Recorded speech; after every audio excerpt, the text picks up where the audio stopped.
Good evening, Scioto County. The opening video that you just saw was footage from the AG's office that was recorded just this past week as they were cracking down on some human traffickers. I'm going to be honest, it doesn't give me pleasure to begin the process of naming the people implicated as co-conspirators. But as you know, our motto here is to report without bias and tell the truth without compromise. And that part of telling the truth without compromise, whoa, can sometimes sting a bit. But here is the uncompromising truth. We are here today. One second, I forgot to put up the legal disclaimers. One moment. So got to do this right, folks. Got to do this right. Okay. Let's see here. We'll put this, and we'll put that. Okay. Now we're in good shape.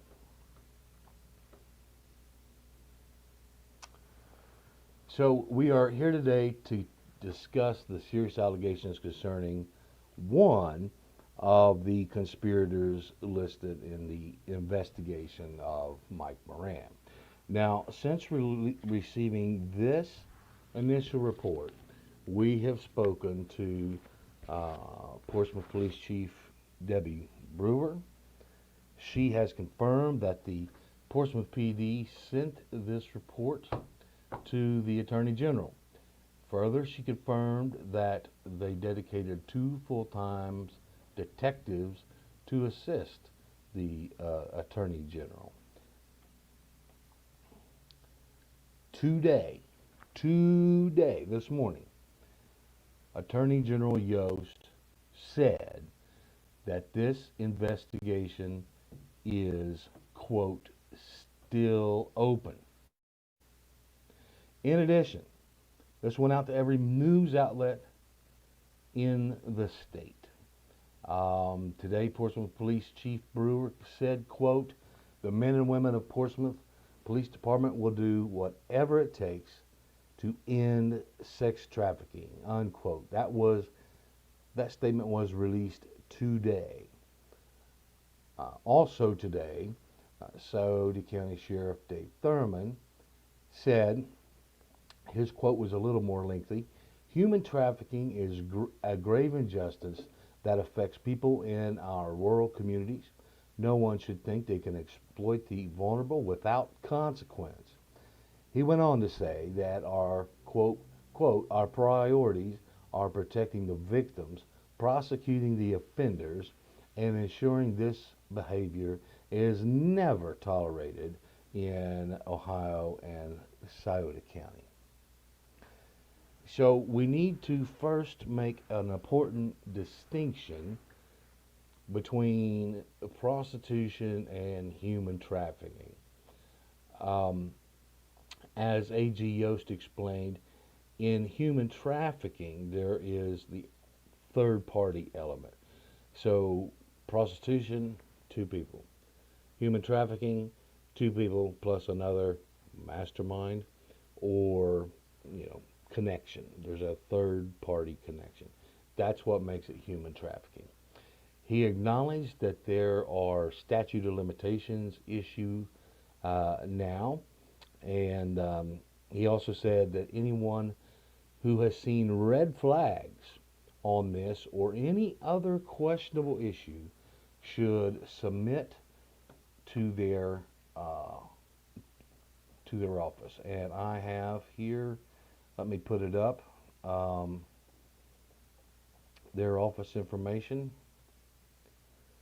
So as you can first see, the telephone number is 855-224-4646, and in the, let me drop this lower third because it's important for you to see right there, it says if you don't make the phone call and you just want to type it in, you can choose to click the box anonymous, and they will honor that. So the final thing on this is the upper left hand corner. You can see that is the website for that. You can just go to Ohio attorneygeneral.gov and can easily find this. But it's also, if you'd like to put the full address in, it's inquiries.ohio attorneygeneral.gov. Okay, so now I can drop this photo.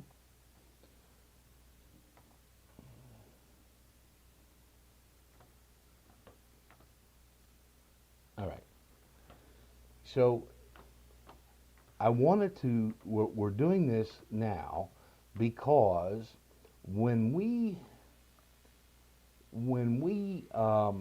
first brought this to you 12 days ago, we promised that we were going to continue to look into the matter, get as many things as facts as we can from as many different places as we can.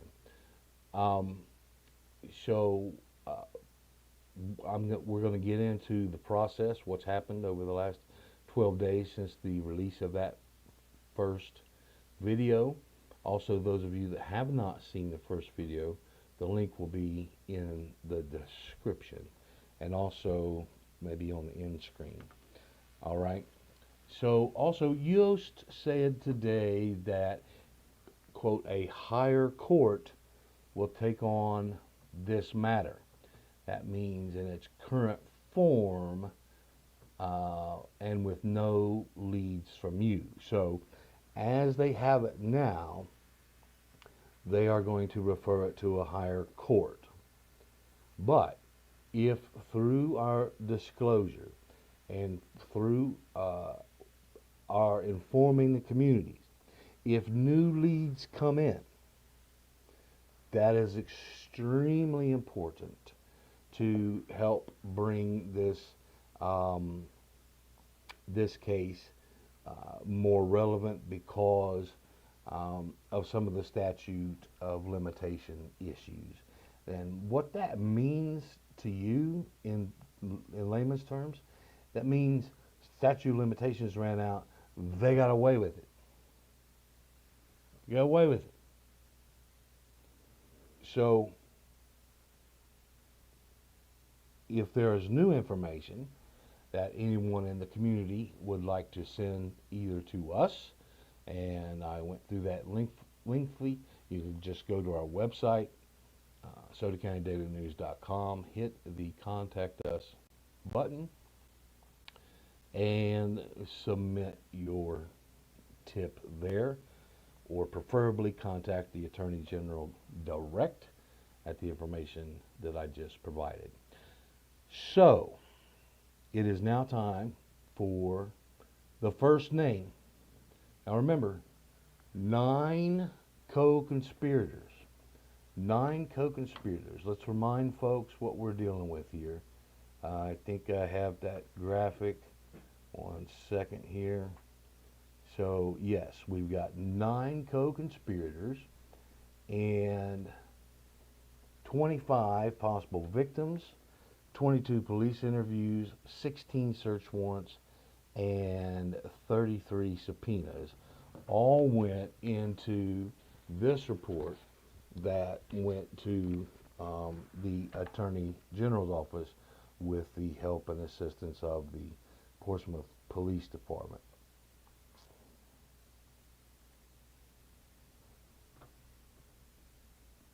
Okay.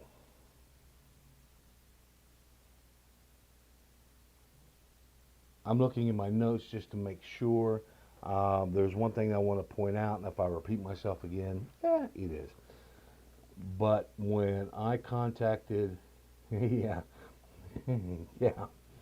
So when I contacted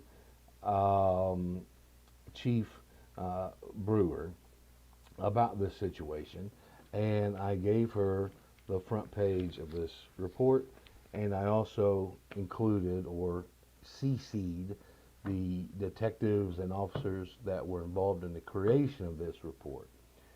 And her response to me was that this is what was submitted to the Attorney General, but she added a very important part that two full-time detectives were assigned, two full-time Portsmouth detectives were assigned to work hand in glove with the Attorney General on this. And I asked her, I said, are these two detectives still working hand in glove with the Attorney General's office? And her answer was that those detectives are now doing other work of the city. So we are bringing this to light, and here it comes. The first name to be dropped as listed as a co-conspirator in the Michael Mearan human trafficking ring. Gene Meadows, a local attorney. The core of the investigation reveals that Mr. Meadows is alleged to have had participated in transactional sexual encounters often introduced through Mike Mearan, where payment was made in cash, and at least one instance in lieu of legal representation. Now, I am not going to list the victims' names, so we will refer to them as letters. Victim A confirmed that she had several sexual encounters with Mr. Meadows in exchange for money and legal help with court cases. Victim A confirmed that she was introduced to Meadows by Mike Mearan. Another witness, Victim B, reported that Mr. Meadows offered her money for sex. Now listen up. Allegations included in this engagement with Victim C was a minor at the time, underage. Victim C, underage. It's in the report. Let's break down some of the specific allegations against Gene Meadows, one of the 9 co-conspirators. The following details have been confirmed through witness testimony and investigatory records. Bullet point number 1, Gene Meadows was introduced to Victim A by Mike Mearan roughly around 2005. Victim A and Victim D danced, quote, danced for Gene for the first time, an arrangement set up by Mike Mearan. The initial meetings involved dancing with Meadows and Mearan providing payment. This progressed into sexual encounters with Mr. Meadows around 2006 to 2007. Once Meadows began contacting Victim A directly, meeting for sex would occur outside and sometimes outside the presence of Mearan, and would occur sometimes once or twice a week, or once or twice every few weeks. Victim A would charge Meadows about $200 for intercourse. Victim A confirmed that the sexual encounters she had with Mr. Meadows were indeed in exchange for money, legal fees, and court costs. Mr. Meadows served as Victim A's attorney for 18 months when she was in prison starting in September 2013, and he did not charge her for his legal fees, and he was not court appointed. Victim A confirmed she never paid Gene for any legal fees. Victim B advised a patrol officer that Gene Meadows, a local attorney and former Portsmouth City Council member, offered her $20 to have sex with her in the past. I'm pausing for a moment, folks, just to let all this sink in. because we're not done.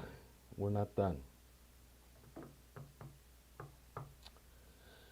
Victim A reported that she sometimes had a second female accompany her during the meetings with Meadows, including Victim D, Victim E, Victim F, and Victim G. This is all with Meadows.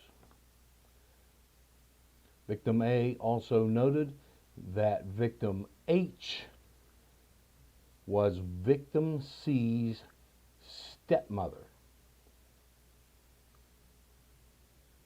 Let me say that again. Victim A noted that Victim H was Victim C stepmother.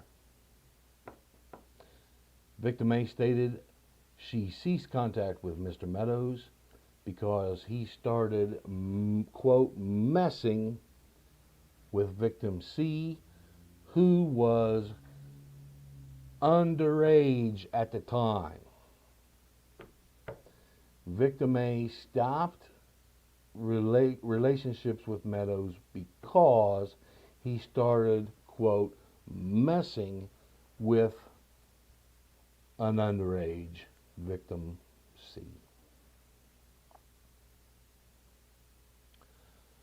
So, these allegations against Gene Meadows detail a serious abuse of power, leveraging his position both within the legal system and in the community to engage in misconduct in exchange for payment and legal services.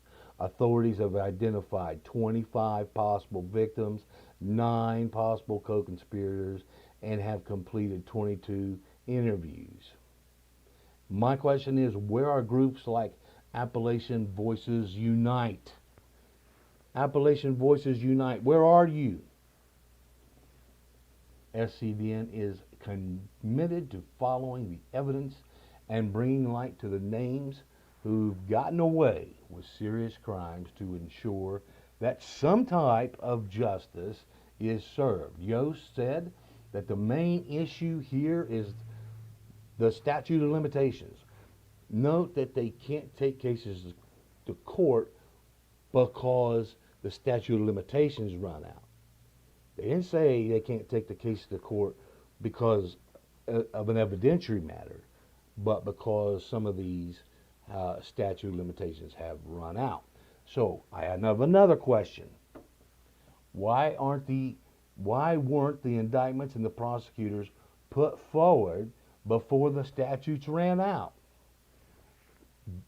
Duh. And then my question to you. What do you think about a statute of limitation when the perpetrator or human trafficker is a person of power over the victim? Has to do with the legal system, has to do with the clergy, has to do with the education system. Should those statute of limitations for those people be held to a higher standard? Let me know your thoughts. Thank you very much. And this thing's going to keep going, folks. So get ready. More names will drop. Thank you for watching.